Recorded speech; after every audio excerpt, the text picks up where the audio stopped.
Magandang araw mga kababos. Narito ang latest news ngayon sa PBA. Coach Luigi Trillo ipinagtanggol sa Ismael Romero. Calvin Abueva gusto nang magretiro sa Converge. At Magnolia Hotshots may bagong trade updates.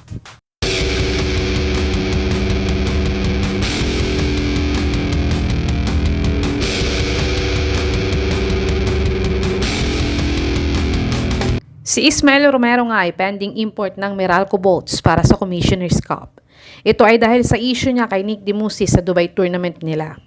Kaya't kailangan muna siyang imbestigahan ng GAB at ng PBA bago siya tuluyang payagang maglaro dito. Pero ipinagtanggol naman siya ng head coach ng Meralco na si Coach Luigi Trillo.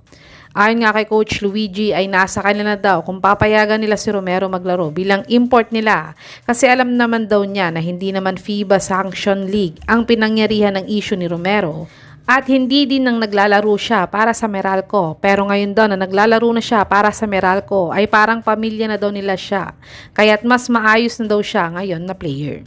Kayo mga kababo, sang-ayon ba kayo sa mga pahayag na to ni Coach Luigi? I-comment niyo na po yan sa baba. Dumako naman tayo sa balitang gusto na daw magretiro ni The Beast sa Converge.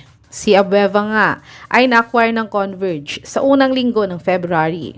At madami na nga siyang nagawa para sa Converge sa kanyang pagpapayo sa mga batang players nila. At ayon nga sa latest interview niya ay sobrang saya niya nga daw nang matrade siya sa Converge. Dahil para daw niya itong bahay at after daw ng Converge stint niya ay magre-retiro na siya sa PBA. Basta makuha niya ang kauna-unahang PBA Championship Trophy ng Converge sa PBA. Sa tingin niyo mga kababos, makakapagretiro kaya si Idol The Beast sa Converge na makukuha niya ang first ever championship trophy niya ng Converge sa PBA? I-comment niyo na po yan sa baba. Tumungo naman tayo sa trade updates ng Magnolia Hotshots. Ang Magnolia Hotshots nga ay naghahanda na ng husto para sa Commissioner's Cup. At nakakuha na din sila ng import nila para sa next conference. Pero aminado nga si Coach LA na ang former Best Import Awardee nga na si Jonathan Williams ang gusto nilang kunin na import. Pero ito nga lang ay nasa may London ngayon at doon siya naglalaro ngayon. Ngunit ayon naman sa latest trade report para sa Magnolia Hotshots ay ayaw na nga daw talagang bumalik ni Boss Al si Jamie Malonzo sa Barangay Ginebra kung gusto niyang mag-PBA comeback. Pero willing naman daw kunin ni Coach LA ang former teammate niyang si Malonzo kung papayag nga si Boss Al Francis dito.